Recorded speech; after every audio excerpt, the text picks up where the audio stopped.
And this is the story that we are starting with. Big political voices here on India Today. First up, on the recommendation of the Election Commission to reduce the anonymous donation limit from 20,000 to 2,000 rupees. Let's first set the story and tell you what it's all about.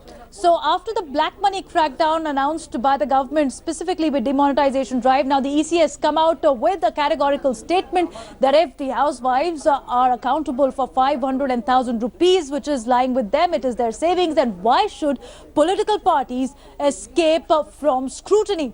Now this is what EC wants. Election Commission wants that there should be ban on anonymous contribution above 2,000 rupees. So this is the limit that needs to be seen right now, 2,000 rupees, because right now this is 20,000 rupees. Current rule is no constitutional or statutory prohibition. You have indirect partial ban on anonymous contributions with the form of any donation above 20,000 rupees. You need to have an income tax declaration attached with it. So there is a loophole that has been seen in the past, alleged by various political leaders as well, that this 20,000 rupee limit has been misused by smaller donation by different volunteers. Let's take you through political reactions that are coming in. Now, already we are seeing that there has been a lot of political ramification of the EC recommendation. On India Today, we got Ashutosh from the Aam Aadmi Party, who has said that why is it that even a 2,000 limit should be sought. It's a breaking news that is coming in, where Aam Aadmi Party has said all political funding should be accounted for and the 2,000 rupee limit should also be done away with. Every single rupee should be accounted for by political parties. Take a listen into what Ashutosh from Aam Aadmi Party told India Today. The Aam Aadmi Party has been from the day one saying that every single penny which is coming to any political party from any source, whether anonymous or anonymous, it has to be accounted for. People have every right to know who has paid. Even a single rupee has been paid, it has to be accounted for. But the problem is that BJP and the Congress, they had not been doing it, and they have been the principal parties in this country. The fact is that when the BJP's account was found to be illegal on the foreign donation funds, then it is the BJP and the Congress both who retrospectively agreed to amend FCRA. What is the need for that? So if there has to be a reform in the electoral political system, then it's one single rupee, if it's coming to any political party, that has to be accounted for. People should know, because the biggest corruption in this country is because of the political funding, the black money which is coming to every political parties, and that has to be done. So not 2,000 rupees, even a single rupee which is coming from any source has to be accounted for. Well, the counter to the Aam Aadmi Party coming from the Congress and the BJP is questions raised on the donations that the party is getting from the NGOs as well. Going across to my colleague Kamaljeet. Kamaljeet, this proposal for cleanup of the political funding has been in the making for ages, be it in the Indrajit panel, be it even Atal Bihari Vajpayee's government, which had raised the moot objection. Recently, you had another proposal from the finance minister, let the political funding be done through check. You have a cashless drive through digital transaction where all the political funding can be routed. Do we see an actual consensus building, or is it just posturing for television by different political parties? Well, there's definitely a deep divide within political parties regarding this. We've already heard Aam Aadmi Party. The left is saying the major portion of all such donation actually comes to two parties, which is the BJP and the Congress party. So transparency has been a huge issue, including many saying that political parties should come under right to information.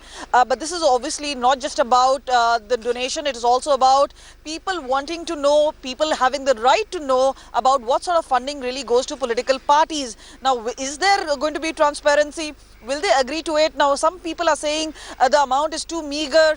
Perhaps 2,000, even 20,000 rupees is something that they wouldn't want to really disclose. It should be a higher sum. But the fact remains that these donations go into crores of rupees. So yes, who is going to be funding them? Is it corporates? Is it political industries?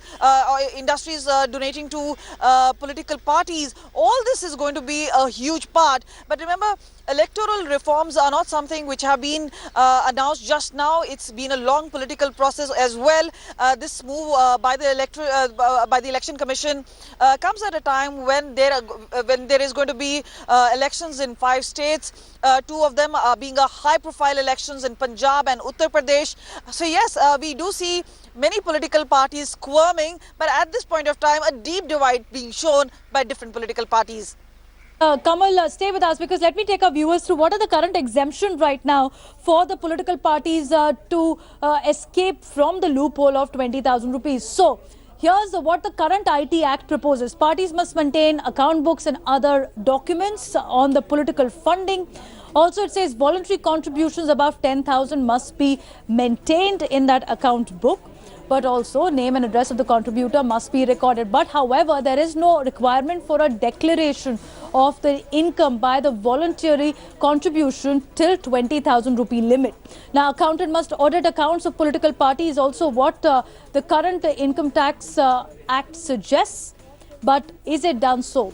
And that's where we've seen that political funding has always been under scanner. Getting some more reactions here on India Today in just a bit. But let me go across to Kamalji. So Kamalji, what is the next step now? Because we've had the Congress, we've had the BJP, the JDU voices all on the channel today saying that, yes, we agree in principle that even political parties must be accountable. But it's passing the buck because the Congress saying the government must announce another provision. BJP saying, why wasn't it done in the Congress's time? How do we see a resolution? Well, definitely. As far as demonetization has been concerned, remember there's been a huge process and many obviously saying this was to do away with black money. But what about the political parties? There is a sense of onus and responsibility which lies with them. Do they not get any sort of black money? That's the big question which is being mooted, and this is something which needs to be answered. Now, as far as the posturing is concerned, remember all the political parties want to be politically correct, but that's not really the case. When things come to implementation, they're the ones who obviously do not seem to have the sort of transparency that people are now seeking. Perhaps also one of the moves being whether they were also under the radar as far as converting money is concerned, that there is no accountability put on them. So when the entire country is actually going through a certain process, is going through a lot of trouble as far as standing in the ATM lines are concerned, many will also be asking questions as to why political parties do not want to come under the scanner. What is the problem? Is there no transparency within political parties? Now, some of the parties like the Aam Aadmi Party and the left have already made it very clear they're okay with that idea in principle, but there's also BJP and Congress Party. They are the ones who actually get the majority of the funds. Now, many are saying that there has to be in toto agreement by all political parties for the reforms to really come in. But remember, this is also a politically hot season. There are elections around the corner. So this is going to be seen extremely closely. But will it have some sort of political repercussions? That now really needs to be seen. All right, whether they are willing to be transparent. All right, Kamal, thanks for joining us. Let's also cut across right now to these visuals that are coming in and reactions coming also from the relative of the martyr of Pampore attack as a nation. All right, these are the ceremonial visuals that are coming from Ranchi at the moment where India salutes their brave heart.